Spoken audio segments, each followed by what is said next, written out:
Is there anybody giving the vote of thanks? You? Okay, please listen very, very carefully. Last time I came to Dubai, I conducted this Tall Tales exclusive session in one of the Dubai clubs, and Mr. Guna Yoshidi today was the MC and he was giving the vote of thanks. And you know how we started? Today's Tall Tales session got off to an excellent start with the introduction of CK. And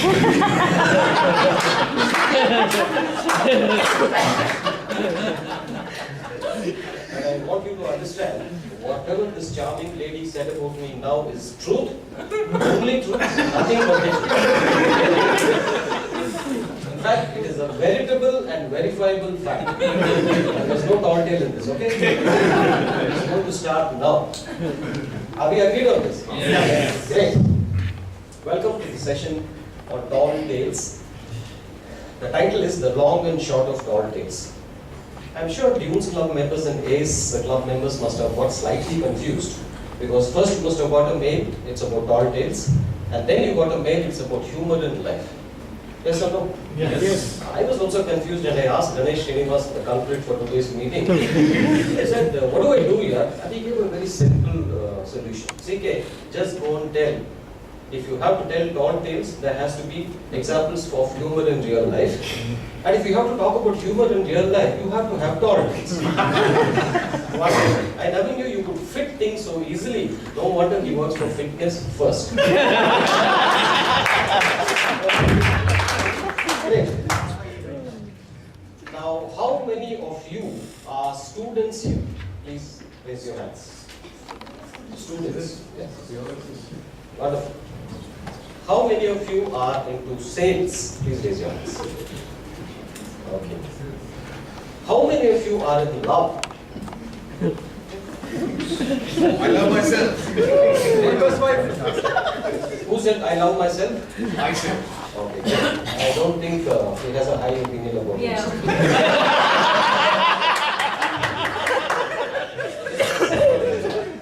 Okay. How many of you are married? I have covered almost all the audience. Let's go home. You don't need any. If you realize closely, each of these, tall tales is inherent. Like a student, for example.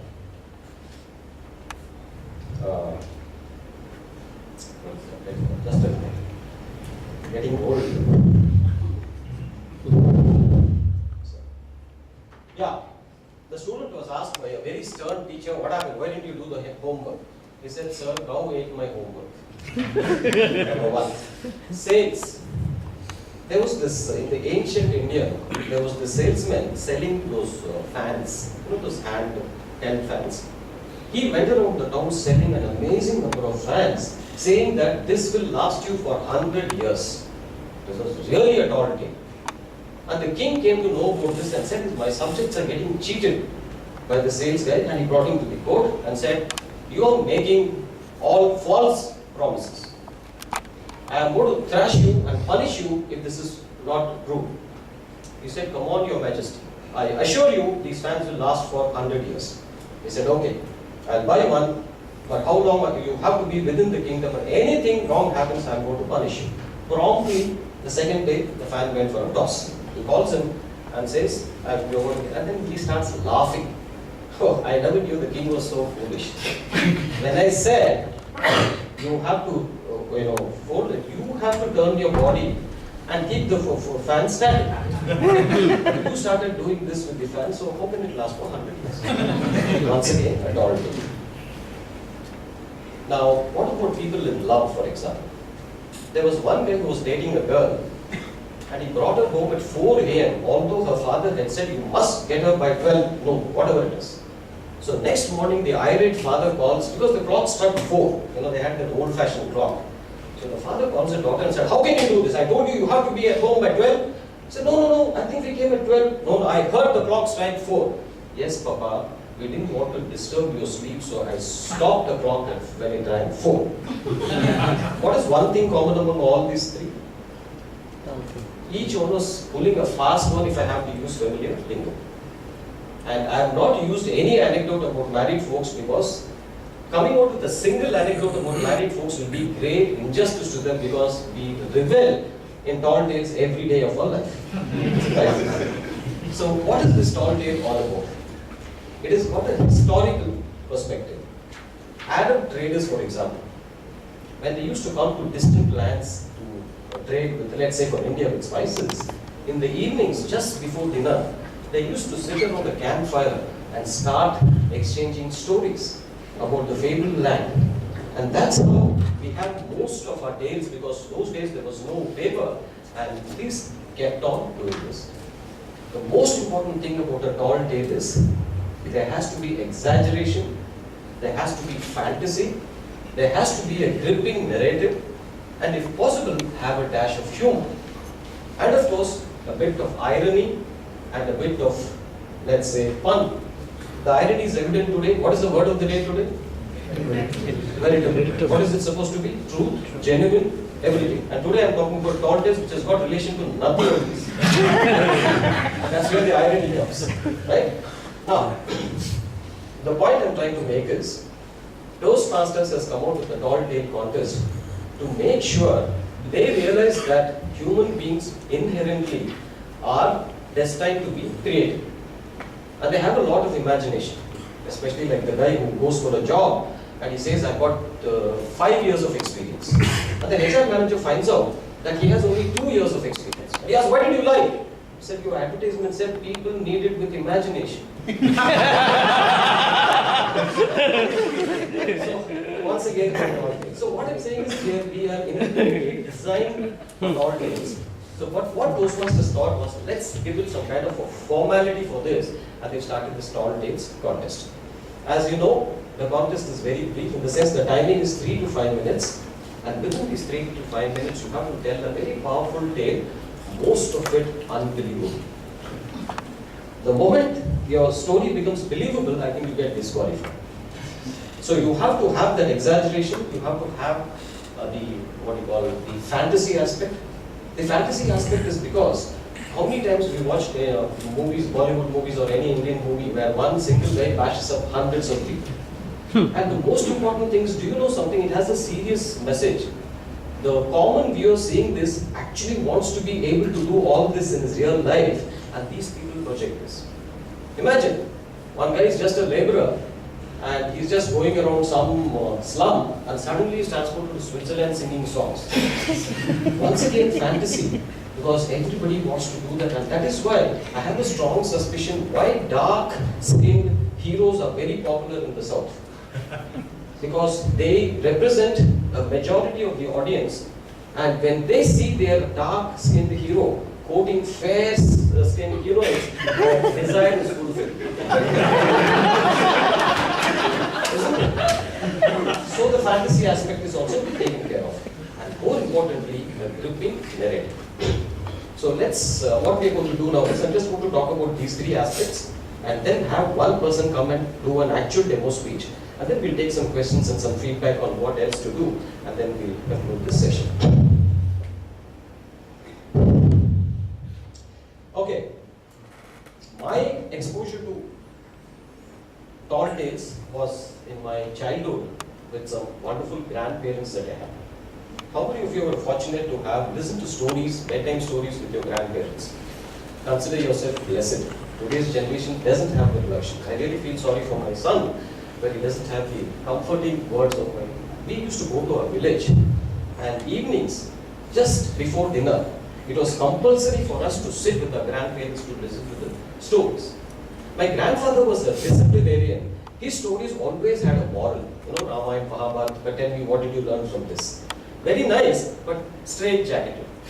But after that, we used to go to my grandmother. I tell you, it was one nice journey, a roller coaster journey. Because she had that amazing ability to pepper her stories with humor, exaggeration, fantasy, and needless to add, as kids, we always longed for her stories rather than my grandfather's upright, moral-type stories. Just to give an example of exaggeration, to illustrate the fact that about Rakshasas, you know, the demons, she used to say this guy was so tall and huge, he used to pull out a coconut tree to brush his teeth. Wow! Now, on the other hand, my maternal grandfather, he was a freedom fighter those days. And we were in Salem and he used to go to Madras, I mean, now Chennai. And they had that aura about Madras. It's a big city, Britishers live and all that stuff. So as soon as he used to come down from visit to Madras, he used to bring a lot of goodies. It seems my mother, her sisters and her cousins all used to crowd around him and say, come on, can you describe Madras for us? We heard it's a big city. He said, yeah, very big city.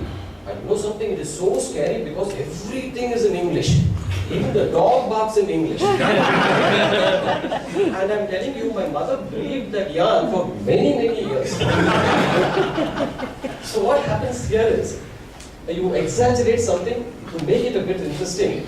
And that yet another aspect of what you call exaggeration is, what do you call this Asthana Kavis? A royal poet, or what do you call it? Do they have a specific name? Quote? Anyway, you understand the context, isn't it? So these poets were called to sing praises of emperors, kings. And today, when you look at history books, you can see how much these guys have taken us for the ride. This guy would have crossed his next street, but the description will be this guy conquered Himalayas.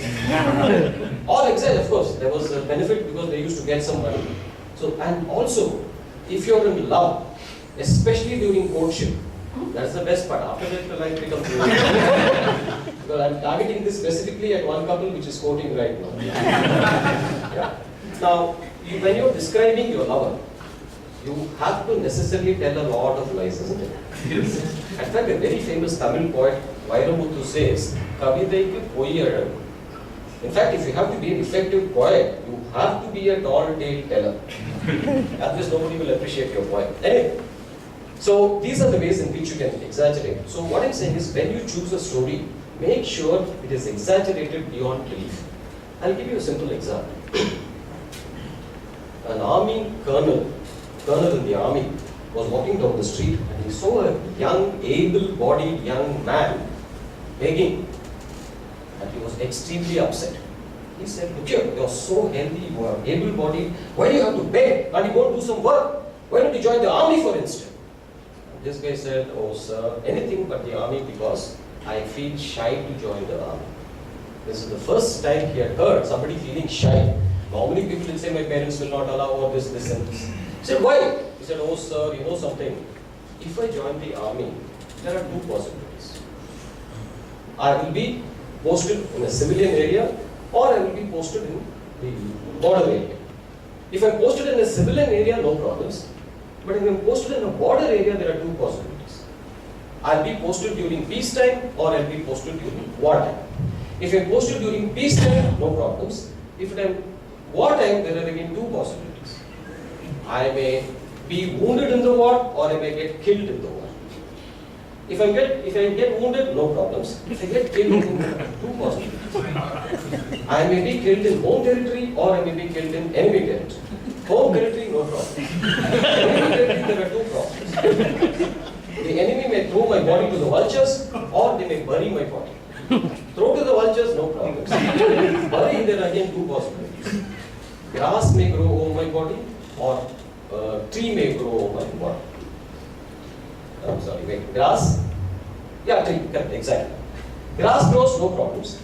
But if tree grows over my body, there are two possibilities. The tree can be cut to make firewood or the tree can be cut to make paper. Firewood, no problems. Paper, again, two problems.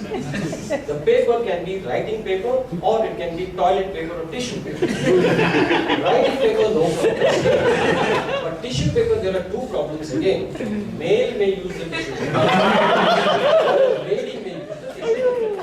If a male uses the tissue paper, no problem. But if a lady uses the tissue paper, I feel...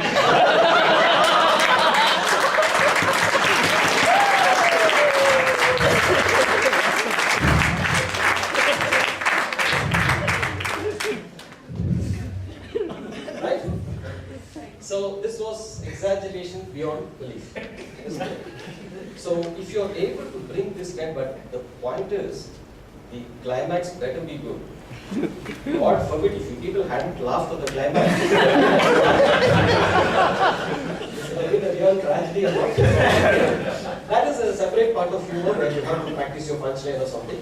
But the fact is, the exaggeration adds a lot of spice to tall tales. Most important thing is you should not be able to believe this. You died because of a dog bite is no news. Man bites dog is great news, and that is a tall tale. Mobile companies are doing this day in and day out. I don't know about Dubai, but in India, monsoon hangama. Last day today, you will never get an offer like this again. Yes, after this you will get a much better offer. So congratulations. I talked about- Yeah. Unbeatable offers and binding offers. Yeah. The second is of course fantasy. Don't talk about the ordinary. Create some magic into this. In fact, just last week I'm coming from India where a speaker talked about, have you heard of Craig Valentine? World Championship speech winner of Toastmasters. He wove an unreasonable story where Craig Valentine was taking lessons from him in public speaking. And I tell you, the whole script was so humorous, but was so believable, but yet unbelievable. At the same time, it had a lot of mirth in this. Right. More importantly, you have to tell a gripping story. Nobody expects a great message out here. Please. That's not the intention of a tall tale. But in the tall tale, if you are able to give a message, then you have an absolutely thrilling example to the audience. Most important is, can you leave the audience with a smile? Can you leave them laughing? That's the objective of a tall tale. What we will do now is, I will invite a speaker to give a demo of the tall tale. After this, perhaps we can have a small chit-chat on what was good and what you think we should do better, and then we will close the session. Can I invite the speaker who's going to come and introduce him after he comes here? Please.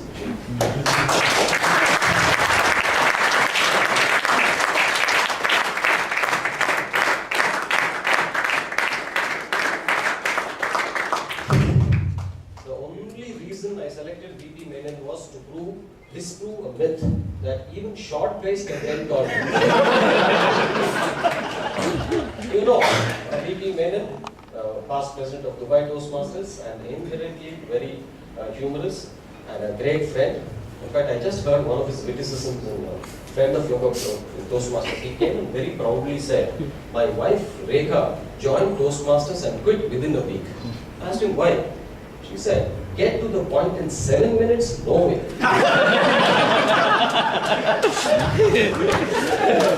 And I'm happy to note that VT still survives after this.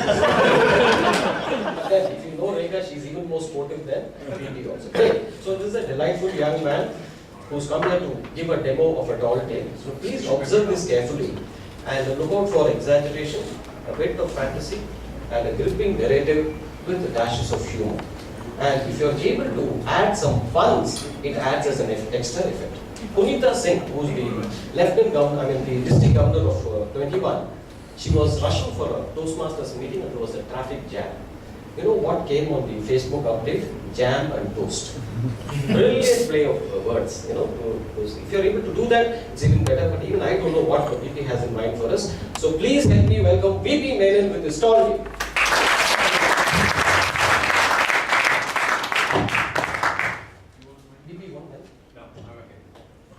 You can hear me at the back? Yes. You want to hear me at the back? Yes.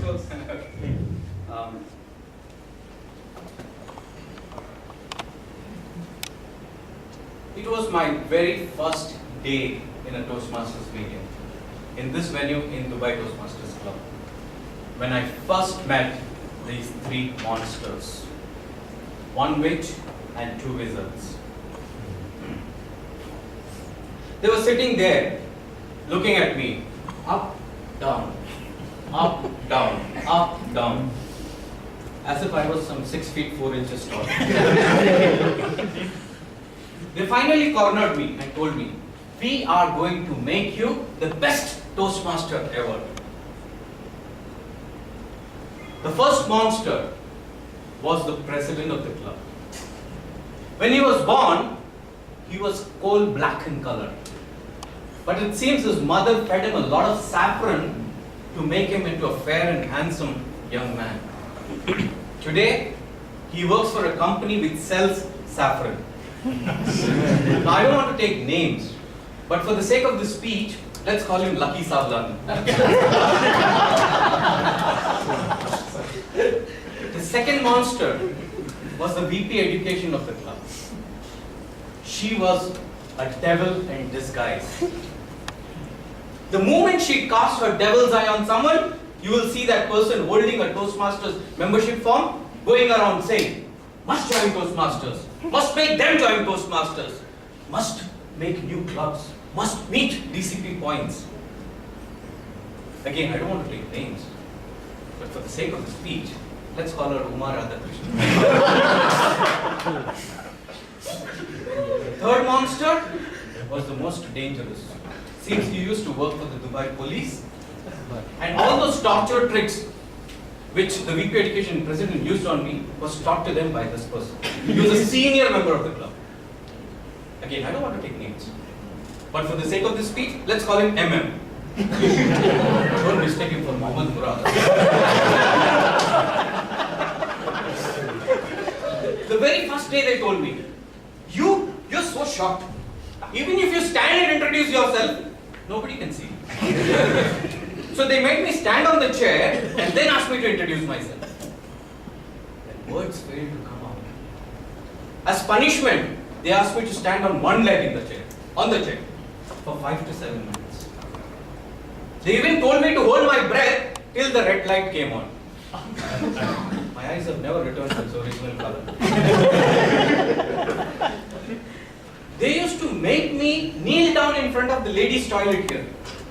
And they used to tell me, that's the way to get rid of your inhibitions. They used to show me all those hot, tasty samosas which the caterer used to bring, but would never allow me to eat it until I got my speech right. Torture after torture. Once they took me to the 160th floor of Burj Khalifa and threw me out from there. And I was supposed to deliver a 5 to 7 minute speech as I was falling, full of voice modulation and body language. I was crying. Tears rolled down my eyes. And one of those teardrops from that height fell and hit a pedestrian. That poor guy is still in coma. VP Education was into yoga stuff and all. And she used to make me practice my speech when I was in one of those complicated yoga postures.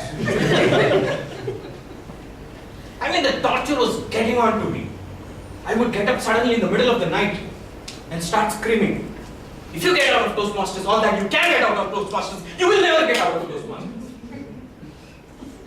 My wife got scared. She thought I was... She stopped sleeping with me. Imagine all the fun I lost.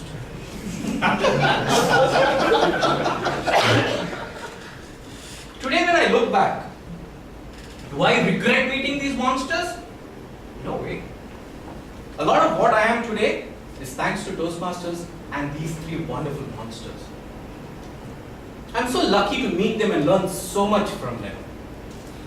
And today, I don't even think of quitting Toastmasters, thanks to these wonderful monsters.